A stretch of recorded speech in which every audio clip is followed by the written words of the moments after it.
Good afternoon, everybody. Again, James, thank you for the intro. My name is Maurice Smith. I am the Associate Director at the Center for Public Service at Tulane University and one of the co-leads for the Dream Lab. Really excited to have everyone be here today and to continue to dream in this space with one another in community. Today, as James said, we had an email sent out asking you the question, what are the tools that you need to dream? And so today in our breakout sessions and for today's session, we're going to break into two groups, James leading one and me leading the other, to talk to you about and have you answer the question, what are some of the things that you feel that you need in your spaces, whether it's professional, personal, or otherwise, to be able to dream so that we can hear from one another. And then today, also, we're going to introduce a new resource that we are putting together, and we'd love to have some feedback and some information from you as members of the Dream Lab to add to it at the end of the session today. And we'll talk about that a little bit later. So, in a moment here, Caitlin is going to split us up into two groups, and then we'll have conversations around kind of what are some of the tools that you feel that you need to dream in this space and in other spaces. And then we have a couple of other questions to kind of lead and guide the conversation as we go along.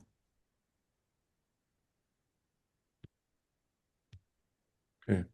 We're going to spend about 6 to 8 minutes in these groups. Talking, can introduce yourself, and also, as Maurice just said, what are the tools that you need in order to dream? It could be, and think outside the box. It could be books, could be articles, could be relationships, it could be whatever you feel. It's hard to get this one wrong when it's centered around you. Okay, so thank you.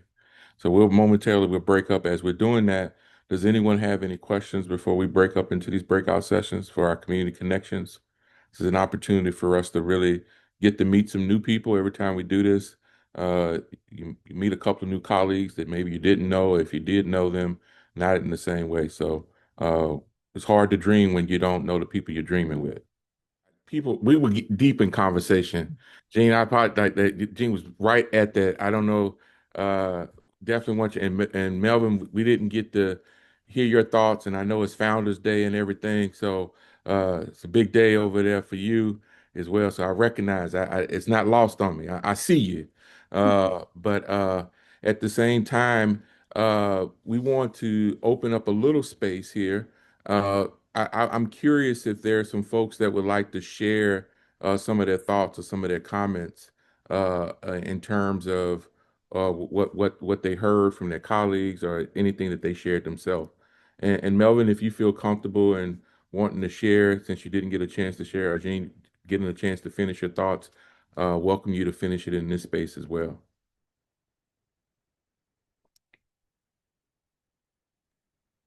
I'll go quickly. Melvin Jackson.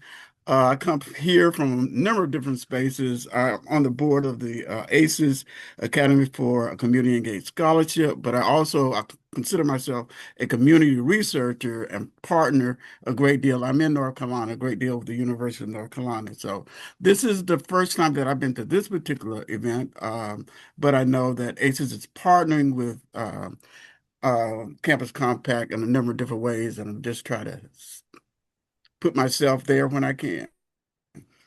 Awesome. Well, glad to have you. Glad to have you.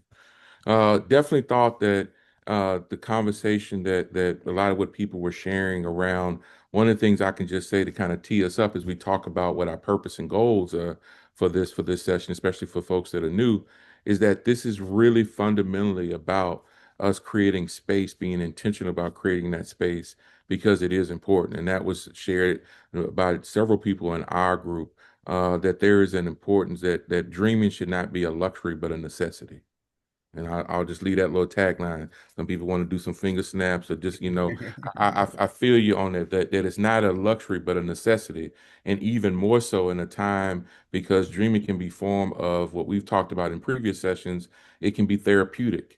It can lead to more creativity. It can lead to more ingenuity in terms of thinking about how to better utilize resources or engage others. So really, this group is really wanting to push us to reevaluate and rethink how dreaming can be an important tool in our toolbox in order to effectuate change, in order to push our various missions forward in our respective institutions and as a field.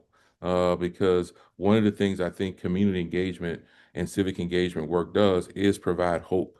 And who can have hope if there's the absence of dreaming?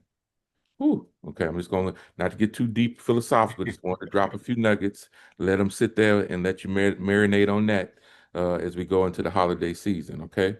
With that being said, I want to turn it off to my colleague Maurice to tell you a little bit, especially for the new folks, to kind of what some of our guidelines and expectations are as we continue to have these discussions and dialogues.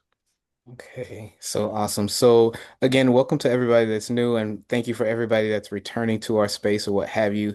In this space, we are in community and thinking about what are the ways in which we can expand the way that we do the work that we do, dreaming about new possibilities and thinking beyond sometimes the box and the barriers that we set for ourselves, or sometimes that our institutions have set, or sometimes just the work that we are kind of committed to and working in have set for ourselves.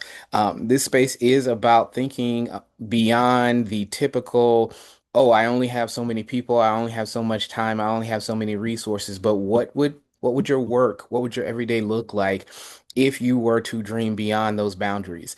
And really consider that that work or that reality is very possible. It's just about, do you want to do it or not? And so this is a space where you can bounce ideas off of individuals. You can think through some of the things that you've been thinking about that maybe you put on the back burner because you just didn't have that time. One of the things that was brought up in our group was thinking about the time and also being intentional about that time, being in community with other people who are thinking like you and wanting to explore some of those options as well. And so really this space is kind of that introductory drop-in space to be able to think through those ideas, have those ideas, put it out there, put out the wild and crazy. No judgment situation to be able to really kind of say, hey, that may actually be possible, and here's how we go about doing that, or here's how I go about getting that done. Um, some of the things that have been brought to the Dream Lab so far are individuals who just created an honors college and have been looking for ideas about how to ground community engagement in that process, for that new unit at their institution, thinking through what does it mean to still be um, still holding hope out for civic engagement, and what does that look like, and how do I continue to or find new ways of engaging students on our campuses. Thinking about what does that mean? What does the work look like for community engagement, for faculty engagement? What does that look like for TMP? Things like that that maybe have come up and have had roadblocks for them so far, but this has been a space where they've been able to kind of think through, ask people what are some of the things that they've been doing at their institutions, and be able to expand their ideas and their minds around what else could be possible for the work that they're doing.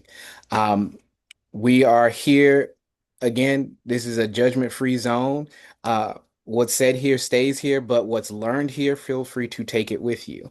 So that's one of our big key tenets here is that, yes, this is a safe space for you to speak, but if you learn something, if you're trying to expand something, feel free to take that with you back to your space, sharing it with your colleagues so that again, you're helping to create in the physical space that you exist in beyond this virtual space, an actual dreaming space. But a lot of, again, what we are doing and what we are offering is based on you. And so, really, just kind of curating a space as much as possible, leaving it open with different avenues and pathways for us to grow together as a group and for you to, again, continue to expand some of the great ideas that you have about what's possible and what could be. Awesome. Well, thank you, Maurice, for kind of providing that baseline and setting the stage and the foundation for our conversation. We really do value creating space for everyone, but also at the same time, if you need to step back, if you need to be like, okay, just feel free to engage the conversation in the levels and the ways in which you feel comfortable. Um, I like to pivot a little bit and kind of tee up where before we get back into discussion groups a little bit. Maurice did an excellent job giving you some kind of recapping and giving you some a little bit of what we've talked about in some previous conversations. And today we're really focusing on that idea of tools that you need. Thinking about the metaphor of a toolbox, thinking that we're all trying to build something, and then in the process of building, It is not always constructing something. That sometimes in order to build, you got to deconstruct things. And so I think it's important to us to open up space to not just the building, but the deconstruction. And even before you deconstruct, sometimes you got to plan. Sometimes you got to get a permit. Sometimes you got to think about what, I'm taking this metaphor to the ultimate, extent, but I think it's an important one for us to wrestle with, and because a lot of our work is centered around that metaphor. Community building, civic engagement work is about building communities or helping in collaborating, co-facilitating, creating space. How much space do you need? Do you build something that's an efficiency? Do you build a small home, or do you build a mansion? What does the community need? What is the context for where you are? Do you stay on the coast or do you stay in inland? All these things, if you take that metaphor and apply it to our work, really does speak to the nuance and the complexity of the work. And so one of the things that we've talked about in the Dream Lab is to have things that we can use as a starting point, as a reference point. And so in this particular session, we offered up the book Think Again by Adam Grant. You did not need to read it prior to. Some of you may have read it already. Want to encourage you if you'd like to. I'm sure Adam Grant would appreciate me putting a plug out for the book. But we did want to take some elements, components of that particular book and use that to help us think in terms of giving us some tools, some mindsets, some perspectives in order to do that. And one of the things I heard someone say once before, they said a dream is best when it's no longer a dream, but a reality. I'm gonna say that again for those that want to pick up what I'm putting down. It said a dream is best when it's no longer a dream, but reality. Now, we could probably debate about that, but just something for you to think about. How do we move our dreams to a place of becoming reality?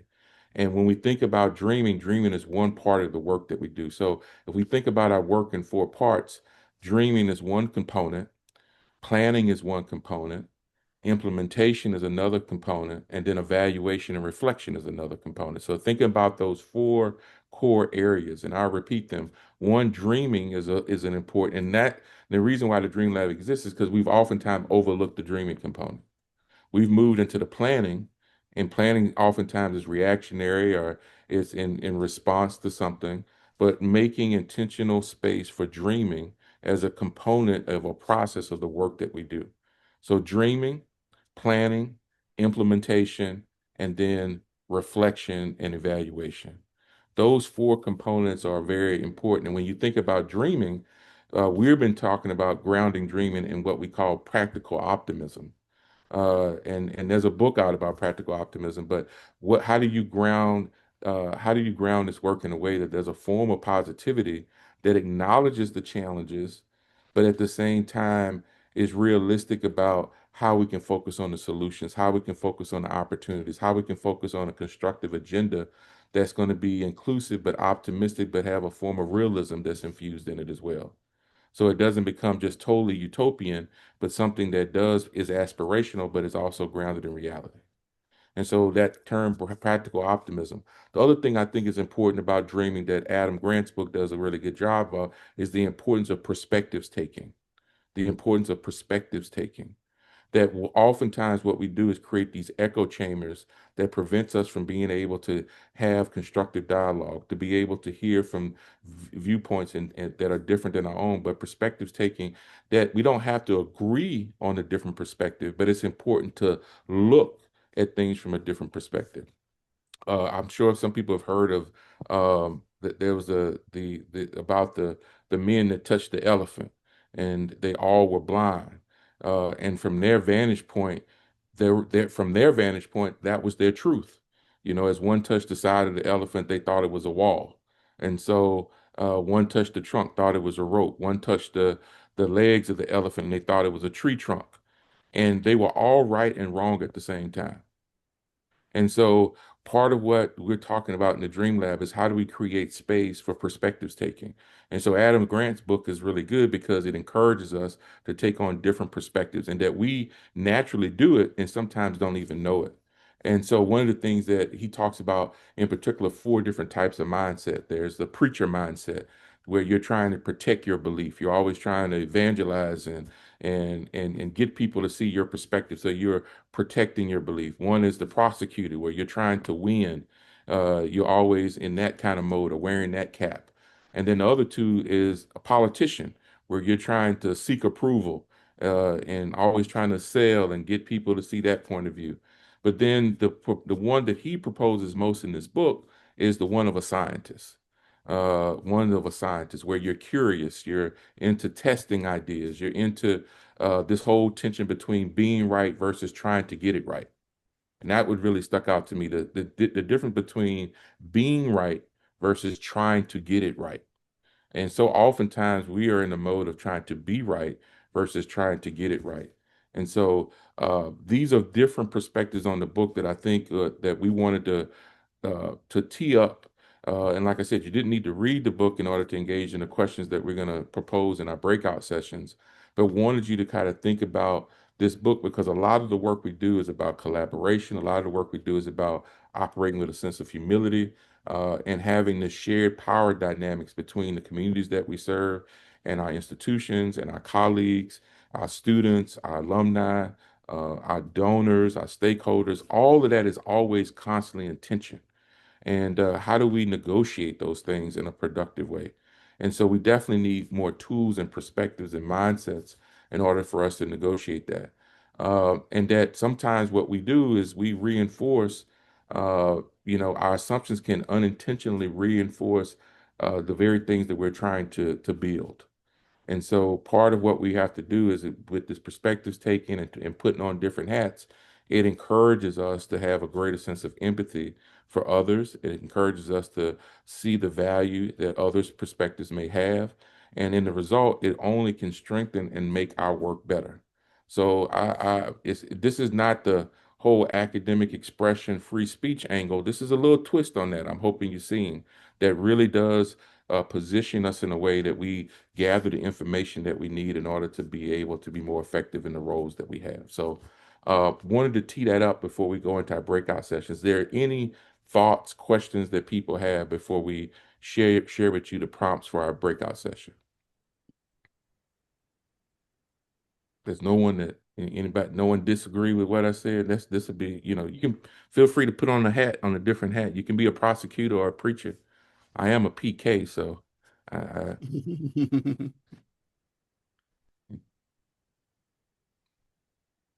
okay.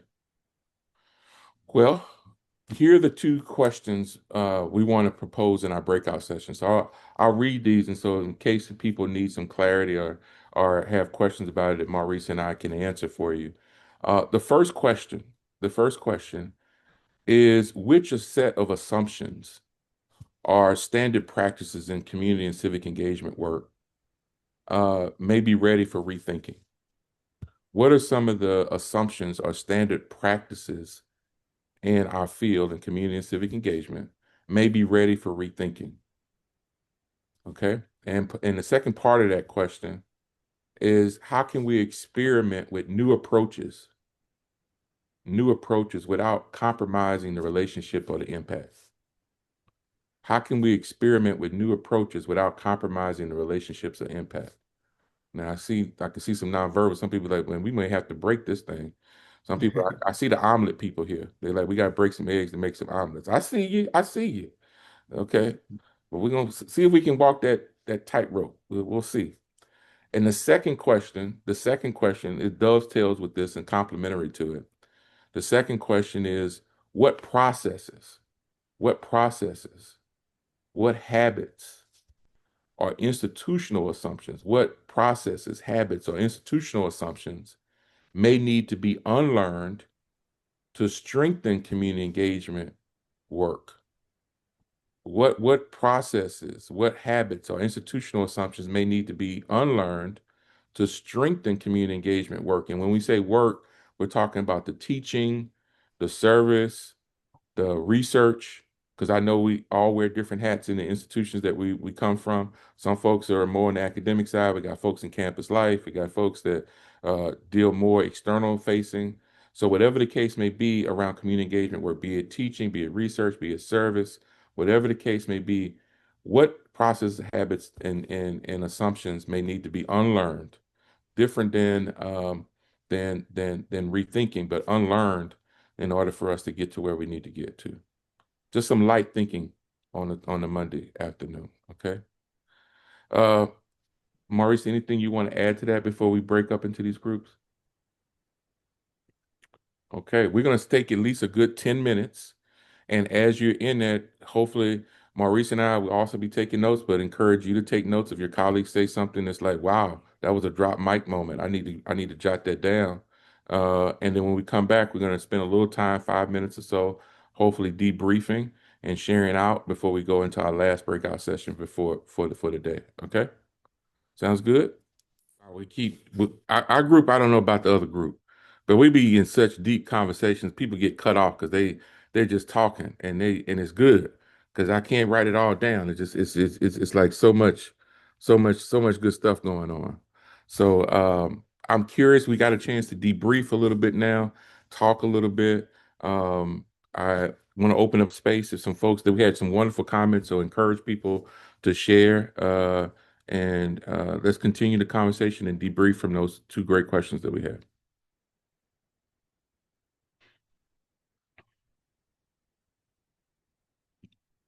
So I'm gonna jump in here to just kind of get us started. Um, my group, we got to question one and we started thinking about the second half of the question. We didn't really get to question two, but some really great ideas came out and just talking about what does it mean to do some things really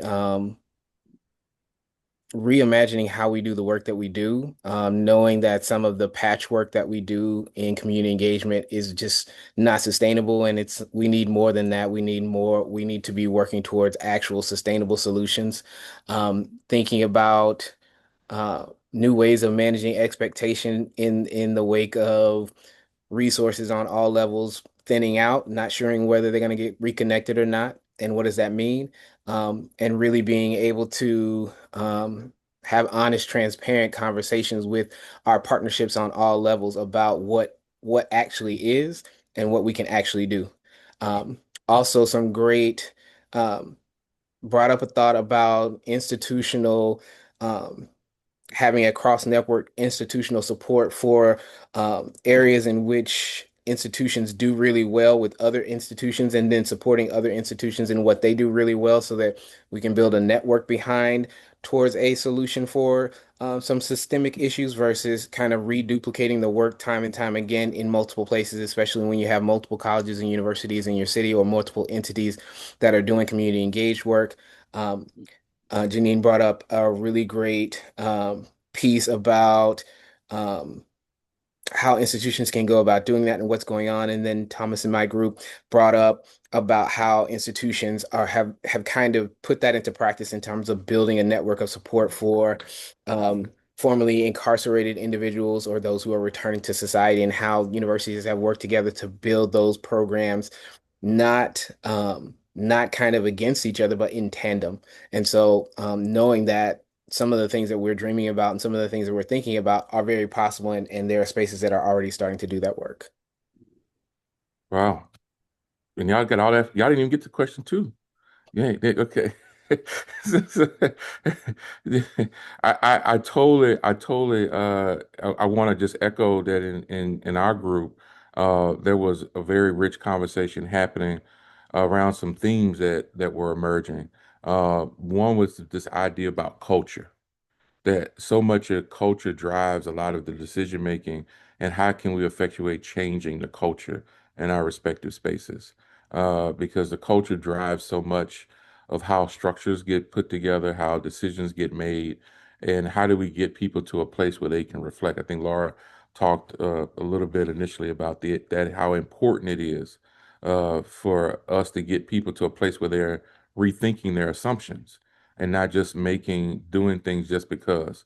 How much of our work is done just because someone said, well, that's the way we've always done it, as opposed to rethinking that, because that can inhibit our dream or the scope of our dreaming by limiting the ways in which we put a cap.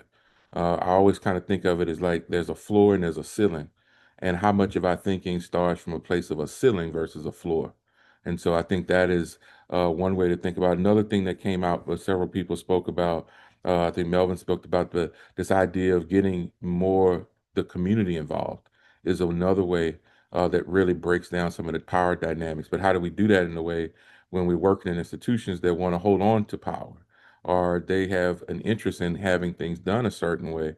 And sometimes we understand why, sometimes it's not. But when we're talking about community engagement, by definition, where is the community in the engagement? And so that becomes, I think, an important component of us rethinking, relearning some of the processes. And one of the other things too that I just shared too is understanding. I love the idea. I think Rebecca said talked about when she teaches a class that we're all experts in our own experience. That phrase just kind of, and how do we honor everyone's expertise? Especially when we work in institutions that value us, oftentimes a certain type of expertise. You know, do you have a doctor? Do you have this degree? Do you have this level of experience? But at the same time, we are working with communities that have expertise too. And how does that inform our dreaming? And how does it help us unlearn and unpack the ways in which we do this work? So, um, I want to just share that. Others in our group, anything y'all want to add? Like, I think I'm just on the tip of the iceberg of all the wonderful comments, but want to open up space for others to chime in as well before we move into our next set of questions. Okay, awesome. Well, we're gonna try to get these last set of questions in because they're really, I think, a important part of the conversation as well. We talked about a little bit. It's actually in our group too about the importance of communication and how communication impacts. So these next set of questions are really kind of centered around that. Mark, are you gonna put them in chat as well? Okay. So you'll see these in chats, but they are all around, many of them around communication. So the first one talks about communication styles and how our communication styles can limit our dreaming or reinforce fixed thinking. And so it's important for us to maybe reevaluate the ways in which communication functions. And I want us to think about communication in a very nuanced and broad sense, not just verbal communication, but nonverbal communication, communication that's taken now through social media, that we need to be equipped to think about communication in various forms and how do we rethink that way of thinking and how does it impact our mindset. And then that second one is how do we deal with disagreement and conflict in productive ways. And so how can we have the kind of disagreement that allows for us still to move to productive outcomes. So those are just a couple of the questions. And the last one really just talks about, and we've alluded to a little bit, how do we bring the value of the outsider, the perceived outsider, into our work so that they're no longer the outsider, but they are bringing their ideas in a way that are really infusing and making our work so much better. So we're going to go into group. We'll spend a few minutes in this, maybe 5 to 7 minutes. So as soon as you get in, jump in and talk, and then we'll come back. We'll share a few closing remarks, Maurice and I, and we'll thank you for our day today, which has been very informative and engaging. So at this time, we're going to break up into our groups again. Well, good. Thank you, everyone. I know we may lose a few people here. Seems like it's just our group is what is here so far. We'll see. I think they were also dealing with the rest of the time that was left on the clock. They probably were deep in conversation like us. So I'll give them a moment to gather back with us. But understand if you do need to leave, just stay in contact with us. You can reach out to myself or to Maurice. Campus Compact will continue to share information about future sessions. I believe our next session will be in January. We'll be taking the month of December off to rest because that's a part of dreaming too. Okay, so I want to encourage that as well as part of our dreaming process. Okay, well, we got other folks popping back in. It's great, great, great. Good to see everyone. I know we're at that time. Want to pass the baton to Maurice to share with you about a resource that we're putting together, and also if you all have any other questions before we have to leave, Maurice. Awesome. So just to give everybody a tip at what we're doing is some of the things that were even brought out today we are building a Google document resource about tools for dreaming, but we're looking at it from varying perspectives. So we're looking at it from the perspective of different articles that are talking about dreaming and how you go about doing that, books that people would like to share that they've read or want or are thinking about reading, podcasts that are out there that are talking about dreaming and dreaming perspective. We're also looking at tools, links to tools to help you dream. And then lastly, we're also looking at visual aids that help you go about dreaming. And so what we're going to do is we're going to send out a link to that Google document and those 5 Google Sheets. And you are more than welcome to add to and check out some of the resources that are there. As we go through the Dream Lab for the rest of the year, we'll continuously be adding things to these resource documents. And we invite you to add things as you find them as well, just to share with our community so that we can continue to, in community, build the ways that we go about dreaming. I also want to bring out a point in from the last group, our last group discussion before we close out, and I really appreciate this, but people thinking about not only the tools, but also the language that we're using in terms of dreaming, and how language is really important in terms of what you are saying and what and managing the expectations of others as well as your own, but also how you truly invite people into the space to be dreaming about that. And that was something that really resonated with me as we were talking in our last group, as people gave different perspectives on the question that we were talking about. So, yeah. Most definitely. Um, I just want to say thank you. I know we're over time, so I thank you for your participation. I thank you for your time that you shared today. We're just excited to continue to open up space and be intentional about giving people the opportunity to dream because that is not only is it important, it is a necessity. So have a good rest of your break. I mean, Question, are previous recordings available? Yeah. yes, they are. They are. If you reach out to Campus Compact, I believe you'll be able. They can point you in the right direction. But Okay, recording, we've had 2 sessions prior to this. This will be okay. our third one, and like I said, we'll be taking the month of December off to rest, and so that we can better dream come the new year. And our next session will be in January, where we will reconvene. We welcome you to come back, share with others about the opportunity. But like I said, thank you so much for your time today and appreciate all your contributions and participation. Thank you. Mhm. Thank you, everybody. Mhm.